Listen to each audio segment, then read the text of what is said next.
Përshëndetje dhe mirë se ju gjetë, dashur miq, jemi drejt për së drejti në ekranin e televizionit kombëtar Klan. Sot do të kemi një të ftuar të veçantë në fakt për në studion ton, jo se vjen për herë të parë, por me statusin e ri të tij pa diskutim vjen për herë të parë dhe unë jam shumë e lumtur që sot e kemi në intervistën e tij të parë ekskluzive si tashmë drejtori i ri i Teatrit Kombëtar të Operës dhe Baletit.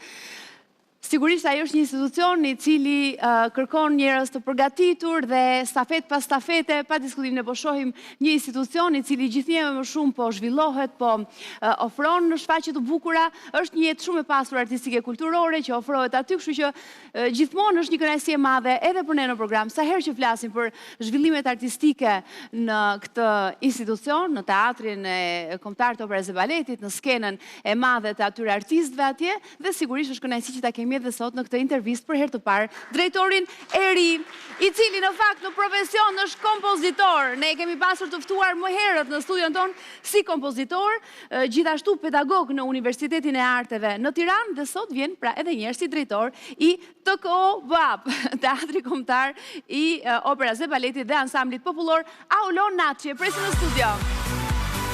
Mirë se erdhe.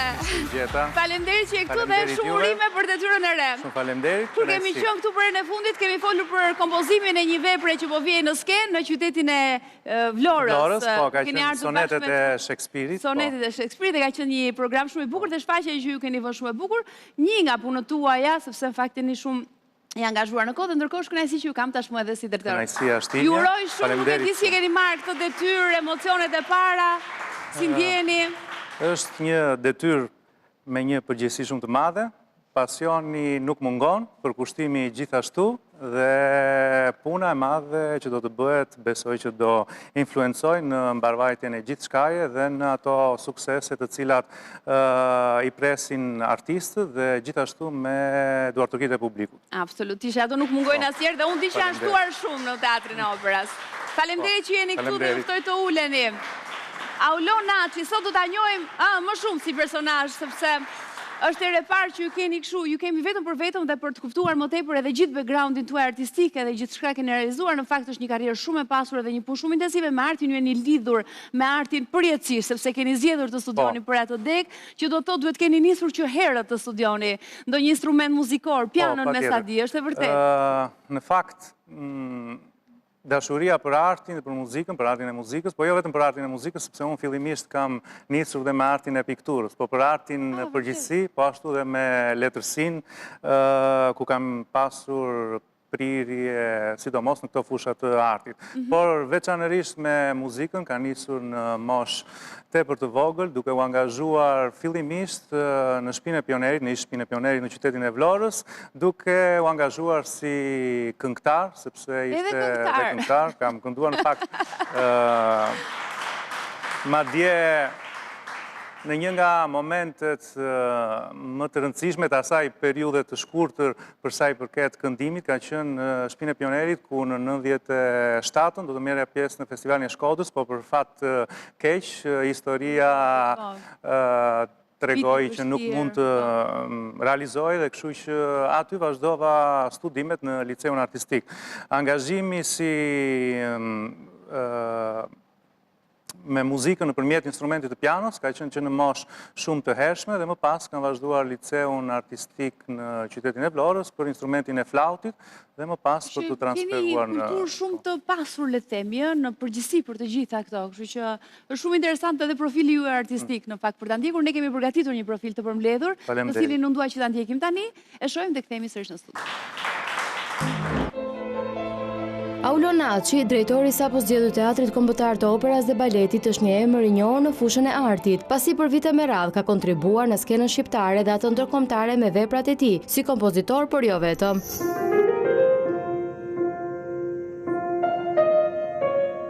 Studimet e para për piano i filloi në Liceun Muzikor Naim Frashëri në Vlorë, ku dhe u diplomua për piano, por edhe në flaut me rezultate të shkëlqyera. Në vitin 2002, Aulon Naçi u transferua në Itali për të ndjekur studimet në Konservatorin Shtetëror të Muzikës Jacopo Tomadini në Udine, ku studioi fushën e kompozicionit. Pasioni i tij për artin nuk u ndal aty, pasi Naçi vazhdoi një tjetër specializim në Belgjik si asistent lektor në Konservatorin Mbretëror të Brukselit për rreth një vit. Veprat e tij janë interpretuar dhe pritur me entuziazëm në një gamë të gjerë vendesh përfshirë Shqipërinë, Kosovën, Italinë, Austrinë, Greqinë, Kanadan dhe shumë të tjera. Ai ka udhëhequr artistikisht aktivitete të shumta brenda dhe jashtë vendit, duke bashkëpunuar me emra të njohur të panoramës muzikore kombëtare dhe ndërkombëtare, si ansamble dhe solist përfshirë Korin e Filharmonisë së Kosovës dhe solistët e orkestrës së Teatro alla Scala. Aulo Naçi ka marrë çmime të ndryshme si kompozitor dhe kontribues në muzikë, përfshirë rikthimin e tij në vendlindje si Albanian Excellence, Vela Latina dhe Krenaria e qytetit të Vlorës. Në vitin 2023, ai u përzgjodh për të marrë pjesë në programin prestigjioz Lead Albania, modeluar sipas programit të White House Fellows në Shtetet e Bashkuara të Amerikës. Po ashtu, në maj të vitit 2024, përfundoi programin Emerging Leaders në Harvard Kennedy School, duke u aftësuar në aspektet menaxheriale dhe të leadershipit. Në mars të këtij viti, Aulo Naçi u zgjodh drejtori i Teatrit Kombëtar të Operës dhe Baletit dhe Asamblit Popullor, duke pasuar Abigail Voshtinën në këtë pozicion. Përveç angazhimeve drejtuese, prej 8 vitesh është angazhuar si pedagog në Universitetin e Arteve në Tiranë, Fakultetin e Muzikës për degën e kompozicionit, duke ndihmuar në zhvillimin e talenteve të reja muzikore.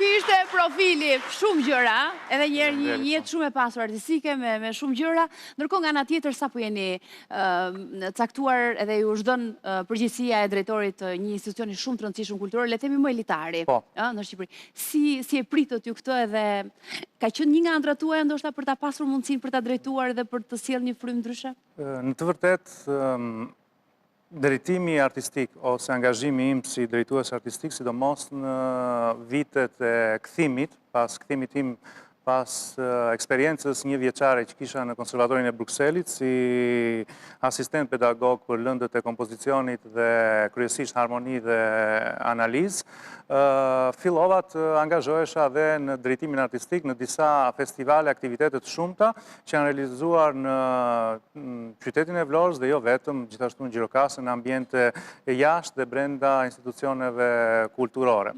Këtë aspekte kam pasur që në fëmijëri, duke u angazhuar në të gjitha aktivitetet organizative.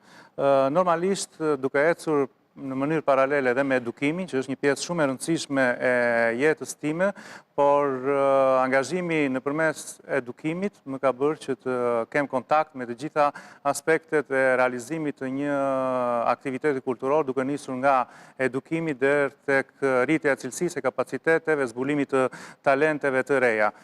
Duke arritur deri në aspektet menaxheriale, si stam për trajnimin që kam pasur qoftë në Bruksel dhe në Harvard, të gjitha bashkë solën në një realizim të disa aspekteve që ndoshta jo duke e kërkuar, por në një moment të saktuar gjendesh në situata të cilat të ngren lart edhe zgjedhja vjen vetvetiu pa e pritur.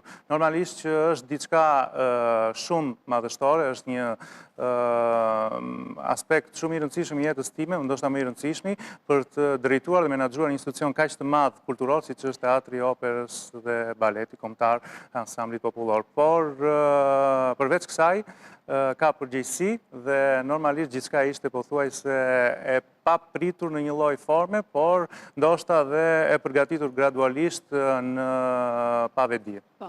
Dua të rikthehem sërish momentit të Teatrit Operës për shfaqjet e bukura që janë vënë në skenë ndërkohë deri tani, por përpara se dua të marr pak hapësirë edhe për t'ju pyetur për jetën tuaj, më herët atë gjatë formimit që ju treguat. Keni studuar jashtë, por ëndra juaj ishte të ktheheshit në Shqipëri ama, Se mund fare mirë mund të kishit qëndruar edhe andej me gjithë ato formime dhe ndoshta studime që keni bërë atje. Familja është një pjesë shumë e rëndësishme që gjithmonë në vitet e studimit të mia në Itali dhe mëtej, kam qenë shumë i lidhur dhe ndoshta është ajo thirrja që të bën familja në mënyrë të pandërgjeshme, gjithashtu dhe lidhja ngushtë me Shqipërinë historikisht. Siç e patë në insertin tuaj, unë jam shumë i lidhur me natyrën, por edhe me vendin, duke i dedikuar dhe vepra muzikore, qoftë natyrës dhe qoftë vendit ose tematikave të ndryshme sociale të cilat i përkasin vendit tonë, që janë të lidhur ngushtë, duke u nisur që nga bulzat elementare në krimtari, që bazohen tek folklori, por jo vetëm, por dhe te natyra, siç janë veprat të cilat titullohen Vaj dhe Det, ose Mare Meum, që është deti im, Poseidon, që është vepra për violin solo, e dedikuar ujrave natyral që japin ekzistencë jetës, pashtu natyrave, maleve, ndërthuret energjike që kanë. Kështu që kjo thirrje më bëri që dhe të rikthehem. Pas specializimit në Bruksel, në të vërtet nuk u ktheva më në Itali, po drejt për së drejti, pas një takimi që kemi pasur dhe në Bruksel me artistë të ndryshëm shqiptar, të cilët në vitin 2013 u bë një thirrje për të rikthyer dhe për të dhënë një kontribut në atë, dhe nuk hezitova dhe u ktheva duke dhënë kontributin tim në vendin tim. Bukur. Dhe ndërkohë, zyrtarisht, ose më saktë emërimi si drejtore keni marrë vetëm para pak kohësh. Po, vetëm para 10 ditësh. Keni qenë i komanduar për një periudhë të shkurtër. Kështu që megjithatë gjatë kësaj periudhe ka pasur goxha aktivitete në Teatrin e Operës dhe Baletit, që nga fundi vitit të kaluar dhe tani ka qenë i ngjeshur me shumë shfaqje. Ne mund t'i sjellim edhe disa nga mbulimet e atyre që janë, ne kemi pasur madje të ftuar një nga artistët me njërin nga shfaqjet që do t'jepte këtu, ka qenë, nëse më ndihmon, violonçelisti talentuar Claudio Zotto, violonçelisti, po që vajti variacionet rokoko të Tchaikovskit. Ishte shumë e bukur ajo shfaqje, për cilën ne kemi folur në program. Kishim karnavalet e Korçës, që ishte një rivënie, po që ishte shumë e bukur realisht, domethënë shumë shqetësore, gjithçka, çdo detaj ishte perfekt në vendin e dur. Mbrëm është mbyllur, por që është vërtet një shfaqje shumë e bukur që ne kemi tashmë këtë, kështu që përshëndesim edhe Imva Mulën këtu, me që ka qenë ajo nisëtare regjia, është më tepër edhe për ta rikthyer para 2 vitesh atëherë, po, e vërtet. Shfaqje të tjera ka pasur plot. Si ka qenë kjo periudhë për juve tashmë në drejtim? Ka qenë një periudhë e vështirë, mund të themi, për çdo që nis një pozicion të tillë me përgjegjësi. Normalisht me ndihmën edhe të stafit, po edhe të gjithë truput së baletit, duke pasur parasysh të gjitha aktivitetet që ata kanë bërë dhe eksperiencën e tyre, dhe duke u ndalur tek fakti që artistët kërkojnë gjithmonë emocione të reja, disa shfaqje që kanë performuar në këto muaj kanë qenë të pritura shumë mirë, qoftë nga publiku dhe nga artistët, ashtu si që ishte dhe Opera Aida, Opereta Karnavalet, kanë qenë koncertet simfonik të cilët kanë marrë një vëmendje shumë të veçantë, ku salla ka qenë e mbushur teje për tej dhe nga publiku ka pasur entuziazëm për këto koncertet.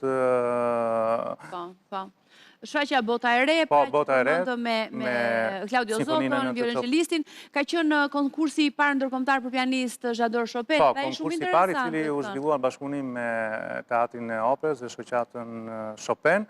Ishte një konkurs shumë i rëndësishëm për Shqipërinë dhe më tej, sepse angazhon të rinj të moshave të reja në fushën e muzikës, sidomos në instrumentin e pianos, ku secili nga ata shfaq talentin e tij duke u vlerësuar me çmime të cilat njihen ndërkombëtarisht. Kjo bën që të kemi një rritje të kapaciteteve, një vëmendje të veçantë ndaj talentit në mosha të reja, një konkurs të mirëfillt, klasik, ku të rinjt përveç se motivohen, por edhe kanë dëshirë që të konkurojnë dhe të angazhohen duke marrë parasysh dhe konkurrentët e tyre në trevat e ndryshme.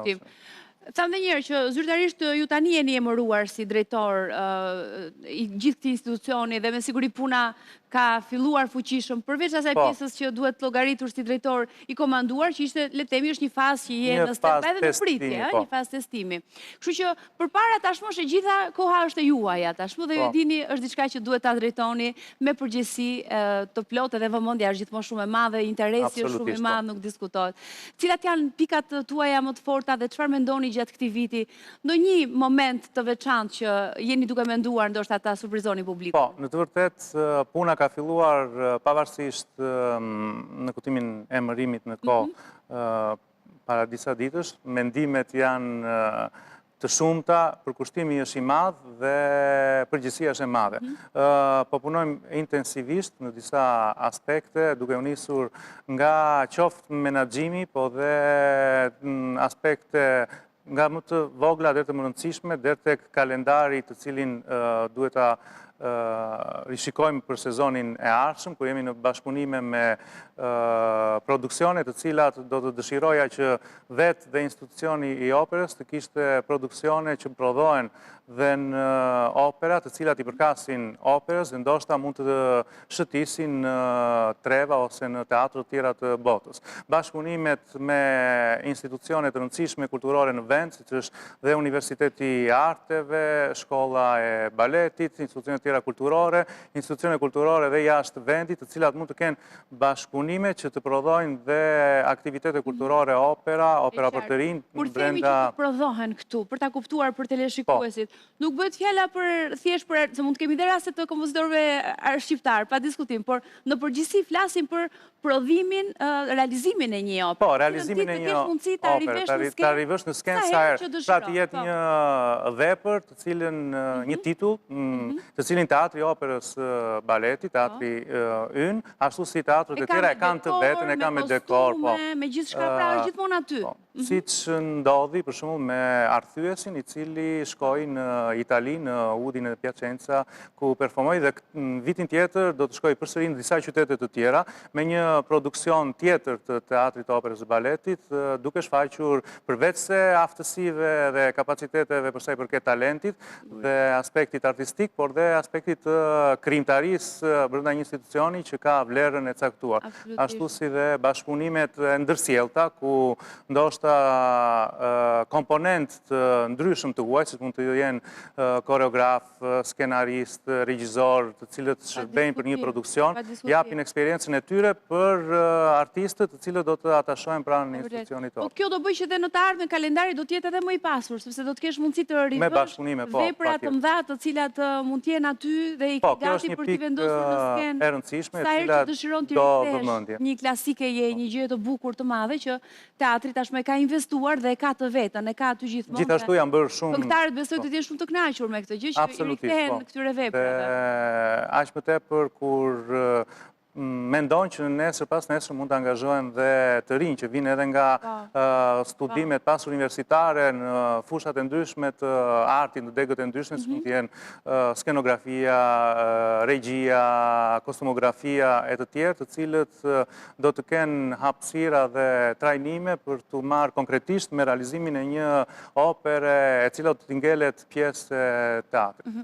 Dhe me që jemi tek të rinë, do doja të ktheshim pas në kohë, në rinin tuaj, sa të lehtë keni pasur ju për të arritur ato gjërat që donit në këtë fushë, në fushën e artit, ku besoj që ka shumë konkurrencë, sepse janë në përgjithësi janë arte individuale, edhe shumë egoja, shumë e fortë. Kështu që edhe gara është po e tillë. Si ja keni dalë ju atëherë edhe nëse do të kishit mundësi të ndryshonit gjërat si sot ndoshta e keni me të rinjt, çfarë do të bënit për t'i mbështetur më shumë ata? Kjo është një pjesë shumë e rëndësishme dhe mund të flas me shumë përjetim, sepse duke qenë i fokusuar për shumë vite tek edukimi, unë kam dhënë mësime dhe për instrumentin e pianos, ku disa prej fëmijëve të talentuar kanë fituar edhe çmime kombëtare dhe ndërkombëtare që në moshë tepër të vogël. Dhe duke u angazhuar, duke përkushtuar me ta, qofte dhe fillimet e mia këtu kanë qenë dhe në mësimdhënie në shkollë nëntëvjeçare, të mesme, më pas universitet, dhe kështu që dashuria është shumë e madhe për të mbështetur dhe për t'i inkurajuar dhe për t'i nxjerrë në pa ato aftësitë të cilat do t'i çojnë në një nivel tjetër të rinj. Kështu që sfidat janë shumë të mëdha, ashtu siç kanë qenë dhe për mua. Por duke qenë kompozitor dhe krijues, preferoja më saktë që qëndroja pak në prapa skene dhe të punoj fort dhe duke mbështetur talentet e reja. Gjë që do të më shpërbëjë më shumë në këtë pozicion. Sigurisht, por duke qenë edhe pedagog në Universitetin e Arteve, ju aty jeni në kontakt me të rinj. Si është kualiteti artistik këtyre, sot që flasim, në brezat që po rriten aktualisht? Unë mendoj që ne si popull kemi disa aspekte shumë të rëndësishme përsa i përket asaj që e kemi të brëndshme, muzikalitetin. Dhe këtë e vëre tek talentet në moshë tepër të vogël. Ka një ndjeshmëri shumë të madhe dhe një talent që për sot ne dim që kur shkojmë në skenat botërore, shumë talente shqiptar kanë bërë histori suksesi dhe rikthehen po ashtu në teatrin e operës me një emër tjetër dhe me një figurë me personalitet, duke dhënë dhe eksperiencën e tyre të cilën e kanë marrë në vendet e huaja. Kjo do të thotë që duhet t'i mbështesim fort talentet e reja, sepse shok që kanë diçka shumë të veçantë në ndryshim me vendet e tjera që ndoshta i kanë të gjitha mundësitë dhe kapacitetet. Por kjo dëshira dhe këto aspektet historike të cilat na kanë shoqëruar vitet e fundit dhe ky ndërveprim me vendet e huaja për sa i përket konkurrencës i kanë nxitur më shumë të rinjt që të kërkojnë shumë në vetvete. Dhe kështu që talenti nuk mungon. Duhet mbështetja, duhen hapësirat dhe duhet sa më shumë aktivitete dhe sa më shumë pranie të rinjve në institucionet kulturore. Pa diskutim. Dhe për të rikthyer edhe njerë në vitet të shkuara tuaj, dua të sjell një video, në fakt është e para 5 viteve, më thonë, këtu është Beyond the Time, një video që keni realizuar ju. E sjelli vetëm ulim dhe komentojmë pak, jeni ju duke interpretuar në piano aty, nëse kemi gati, mund ta shfaqim tani, mund ta dëgjojmë pak.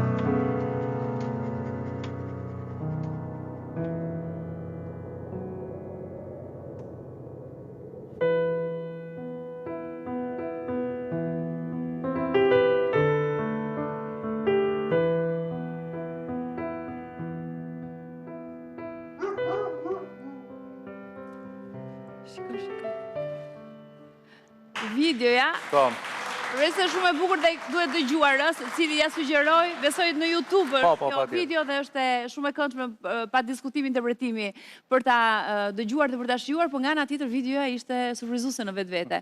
Realisht është regjistruar në një ambient?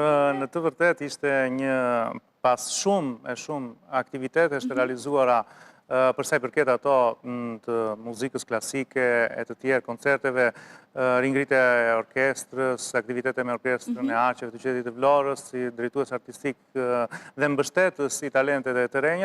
Kjo video është realizuar për një arsye të veçantë. Sot ne krenohemi anë e mban për turizmin, ndërkohë që video ka disa vite që është realizuar pikërisht me iniciativë personale për të promovuar bukurit e natyrës shqiptare dhe siç është në rastin konkret mali i Llogaras, i mbuluar tërësisht me të borë, dhe video është realizuar dhe kjo video është realizuar pikërisht në atë natyrë të mrekullueshme, në një vit ku dëbora ishte në këtë lloj kishte rënë shumë dëborë dhe ai qiri që vjen aty moment shumë fantastik. Pikërisht për të promovuar një nga perlat, bukurit e qytetit, siç është mali i Llogaras, që është shumë afër me detin. Çuditë se nisët me detin, në fakt. Po, titullohet për te kohës, sepse është si të jetë një ambient i cili ngjan si instalacion për faktin që të mendosh vetëm në distancë pak kilometra ndodhemi në detin jon. Dhe i ka këto bukurira të rralla Shqipëria dhe është vërtet dhe shumë e bukur dhe kjo ide juaja. Është një tjetër, Altro Ego, është një tjetër video të cilën ju e keni realizuar gjatë periudhës së viteve në Itali, gati para 10 vitesh. Pse me maska këtu? Çfarë do të thotë? Po, kjo është një vepër, mund të themi, është një nga... Mund ta dëgjojmë pak në sfond.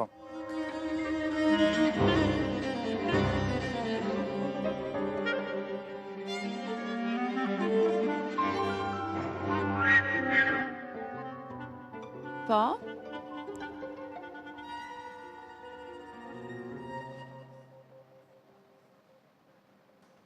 Vazhdojmë e mbajmë gjatë kohës dhe ndërkohë le të kuptojmë diçka më shumë rreth realizimit të saj sepse është shumë interesante.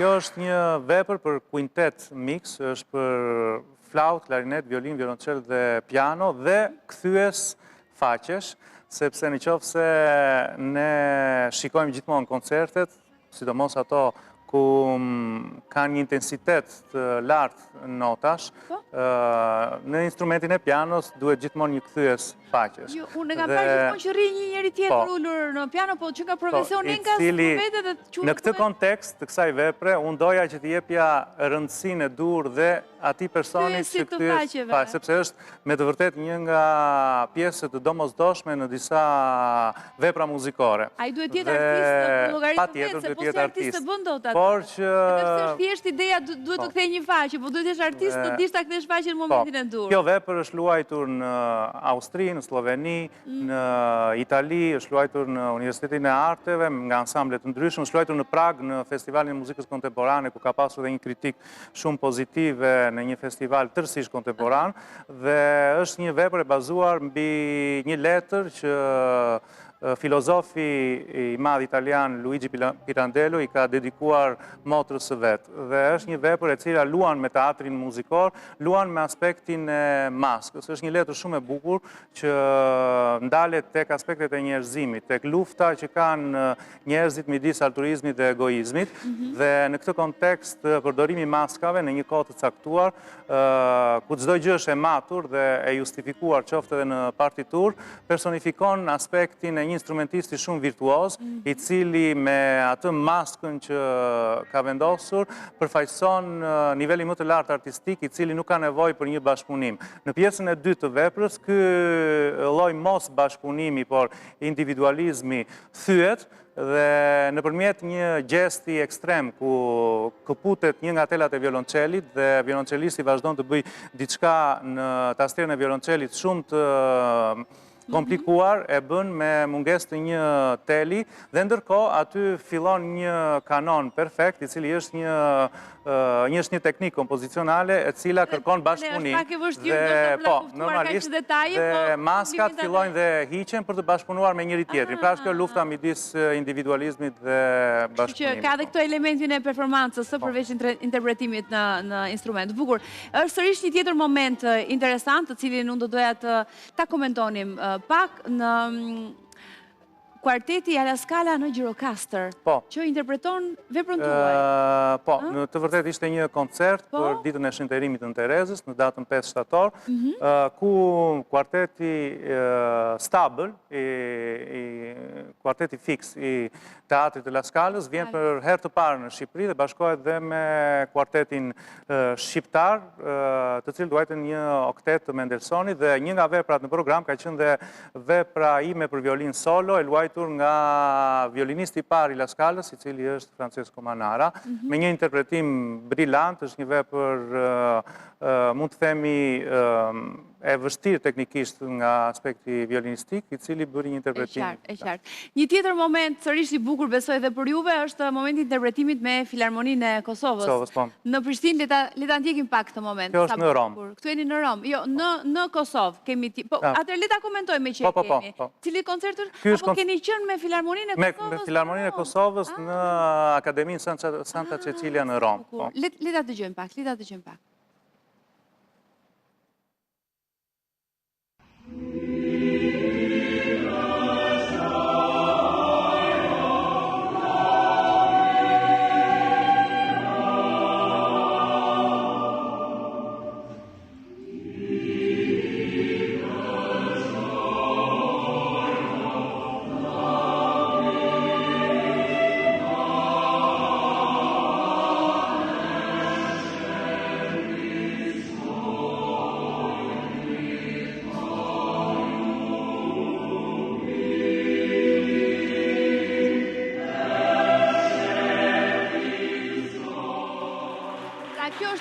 kompozuar nga ju, e interpretuar nga Filharmonia e Kosovës në Romë, edhe nga kori aty.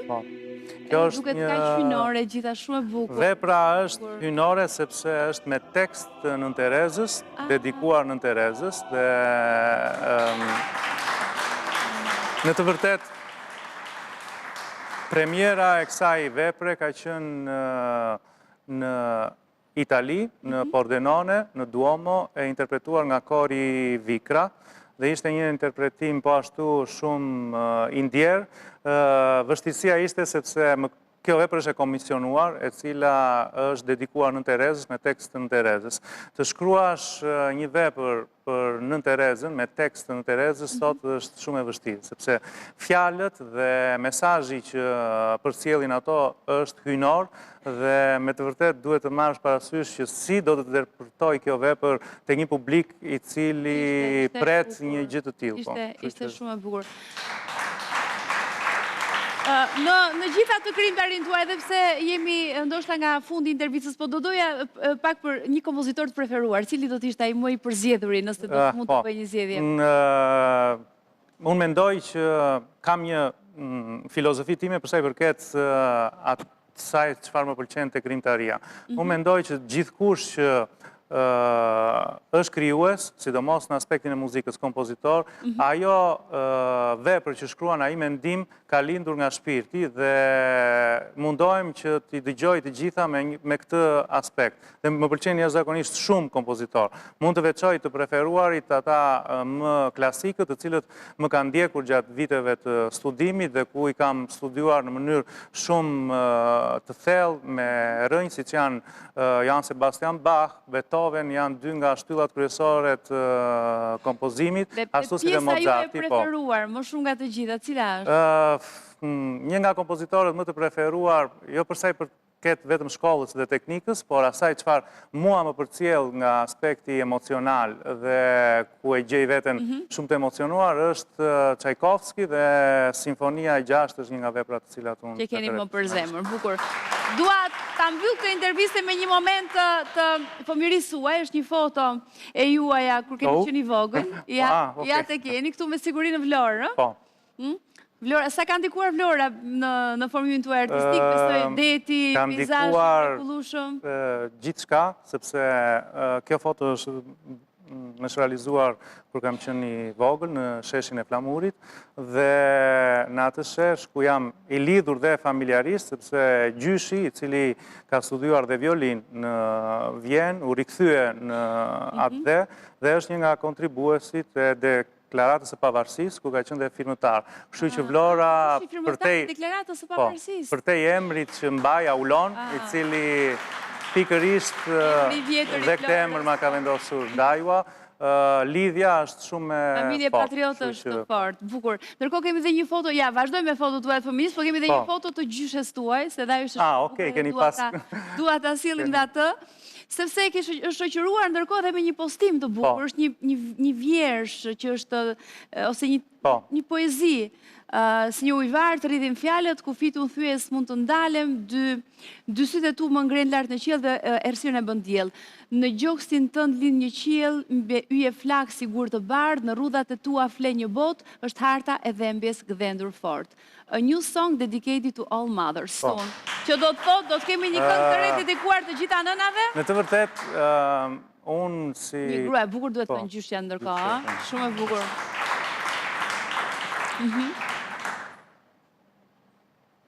Kam pasur disa bashkëpunime dhe kam realizuar dhe disa këngë, duke nisur që në fëmijëri, si stash në festivalet e fëmijëve në qytetin e Vlorës, jam angazhuar dhe si kompozitor, ku kam fituar disa çmime në festivalin si krijues për fëmijë dhe